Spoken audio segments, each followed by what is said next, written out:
um Sim. todo, né?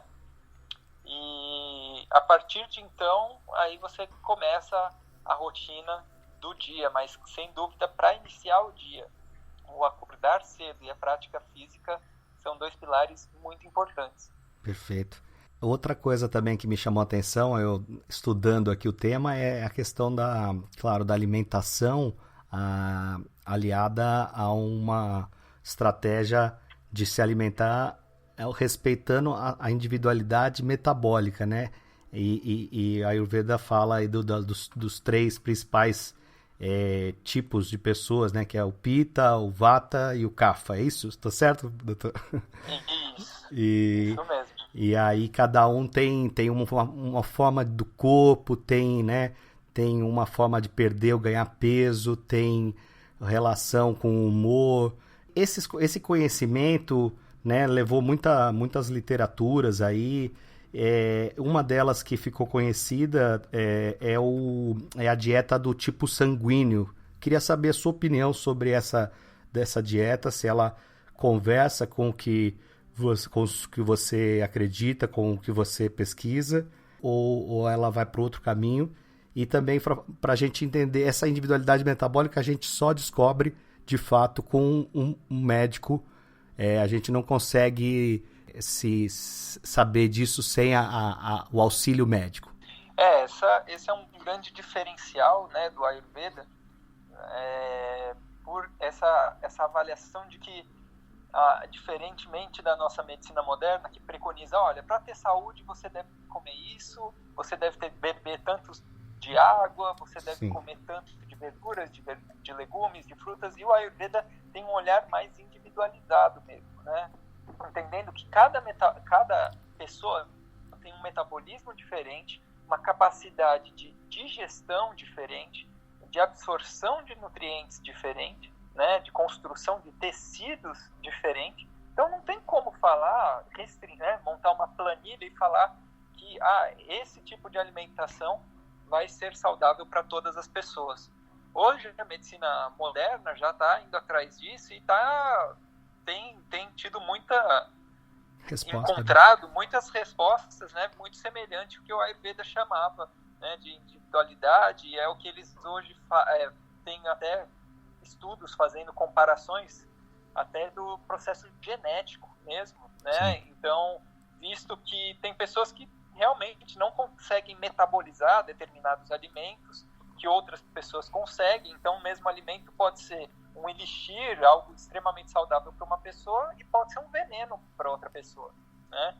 Então tudo isso é analisado para o Ayurveda e ele observa o ser humano e faz muita comparação com os eventos da natureza, né? Eles tiraram, né, todo esse conhecimento, entendendo que o ser humano, por fazer parte da natureza, ele vai ter qualidades muito semelhantes à da natureza. Então, as pessoas aí que são classificadas como Vata, Pitta, Kapha, ou mesmo a mistura de 2 ou dos 3 desses humores, na verdade, vão ter características metabólicas bem específicas, né, comparadas com a natureza. Então, Vata teria qualidades de secura, de leveza, de frio, movimento, né, de aspereza. Então é aquela pessoa que geralmente é mais leve, é mais magra, ela tende a perder tecidos, tem tendência à secura, então tem mais sede, boca seca, olho seco, né? Essa pessoa então tem uma digestão que é mais instável, como o vento, né? Então todas essas características muito semelhantes ao do ar, do vento. Então essa pessoa tende a ser mais instável, ora tem fome, ora emocionalmente está mais abalada, ela perde a fome com facilidade, né? Essa pessoa então ela precisa de uma alimentação mais nutritiva, né? Já que ela tem uma tendência a perder tecidos com facilidade. Essa pessoa tem que conter um equilíbrio psíquico, mas bem importante para que isso não impacte na capacidade digestiva e metabólica dela, para que ela tenha percepção da fome dela no momento adequado. Já uma pessoa com metabolismo de Pitta, ela tem a qualidade de leveza também, mas ela já é quente, já tem mais oleosidade, Então, é aquela pessoa que tem a pele mais oleosa, como ela é mais calorenta, tem processos mais inflamatórios, como, por exemplo, acne, aftas. E essa pessoa, então, ela já tem uma fome, um apetite mais forte. Essa pessoa já não tem tanta tendência a perder peso com facilidade, ela tem mais construção muscular. Esse tecido muscular é o que causa mais esse calor no corpo.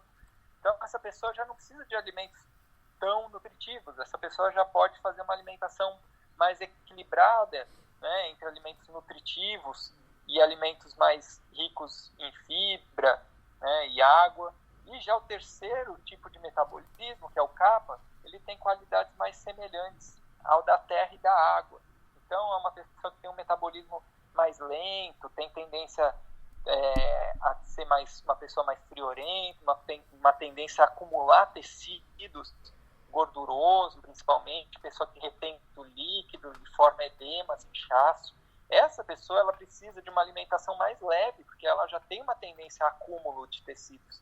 E, principalmente, o uso de temperos, especiarias que aumentem bastante a capacidade digestiva e metabólica, porque ela tem, geralmente, uma falta de fome, ela tem uma digestão muito lenta, ela, na verdade, muitas vezes tem mais vontade de comer do que fome, né? Então, essa pessoa pode fazer uma alimentação mais restrita, ela pode comer menos vezes ao dia, visto que a capacidade de absorção de nutrientes dela é muito grande. Então, é interessante a gente olhar esses três perfis, ter consciência de que existe uma mistura, muitas vezes, desses três perfis, e aí uma consulta que é o mais adequado para a pessoa identificar mesmo qual que é o perfil metabólico dela e fazer a alimentação correta.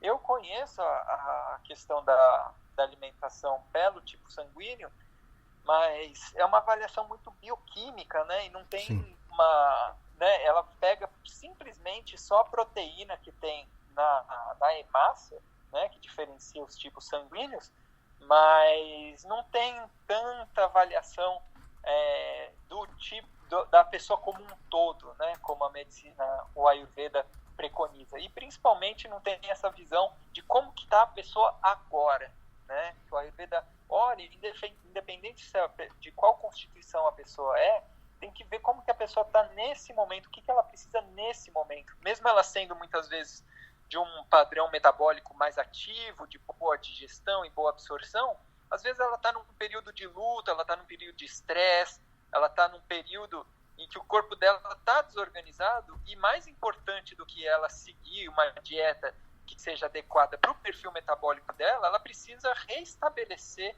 o equilíbrio no metabolismo dela antes de comer o que na verdade é saudável para ela. Ela ainda precisa de chegar no estado saudável para comer o que é saudável para ela, né? Então, com muitas nuances, são muitos detalhes que o Ayurveda trabalha, que muitas vezes vão um pouco além da tabela ali de como que a pessoa é.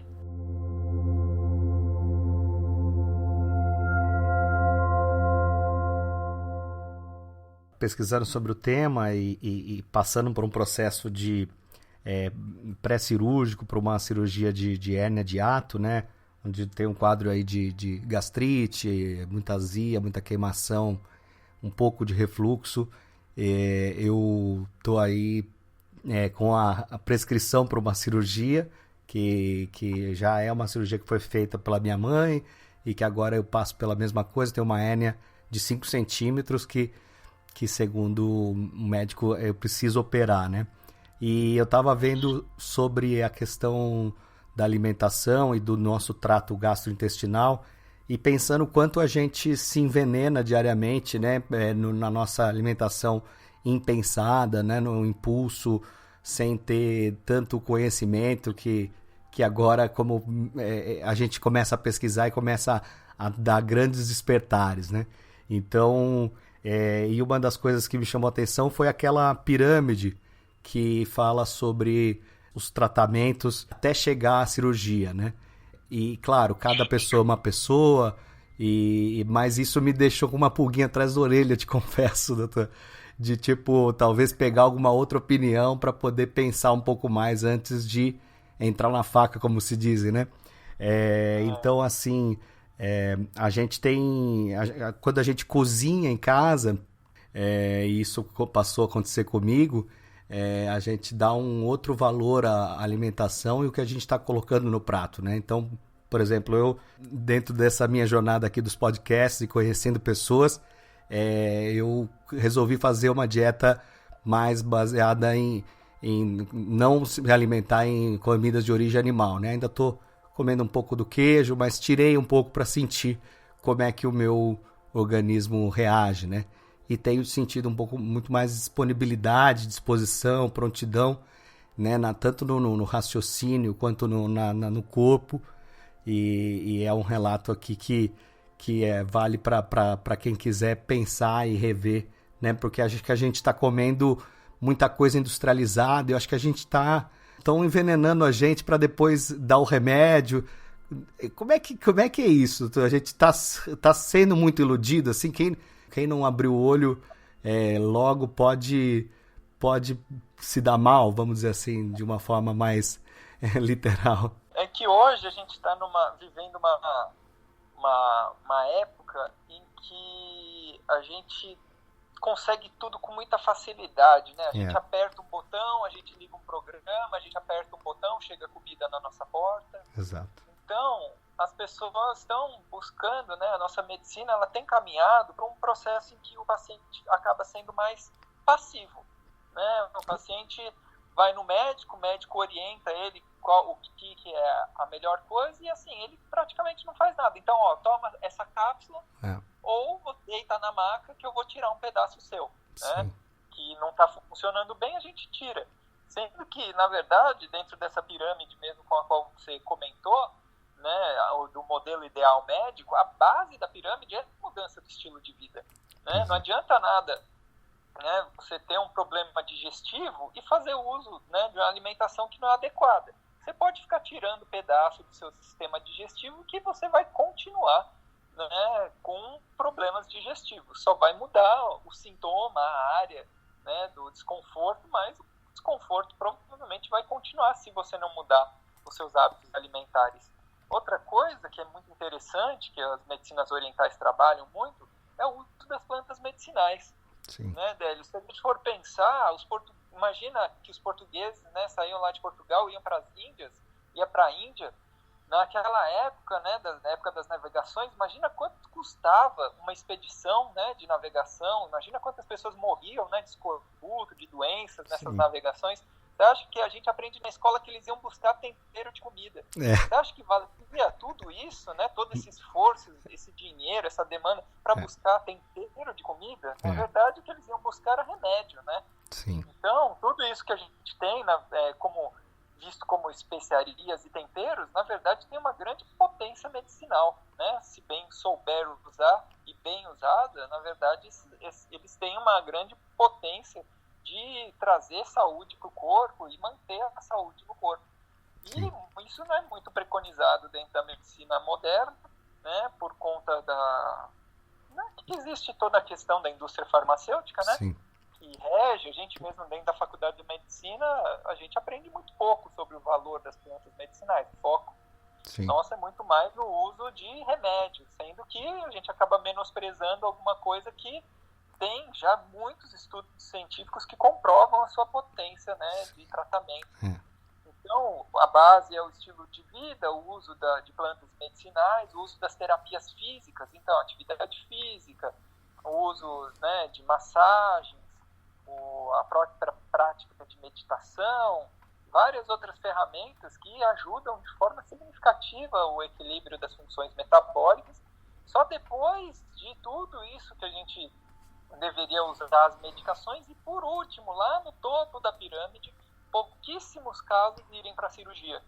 Porém, o modelo médico, né, hegemônico, em que o foco é, muitas vezes, mais relacionado ao lucro, né? Então, muitas vezes, um médico não vai te prescrever uma mudança de hábitos, o foco dele não vai te orientar chás e uso de plantas medicinais ou mesmo temperos.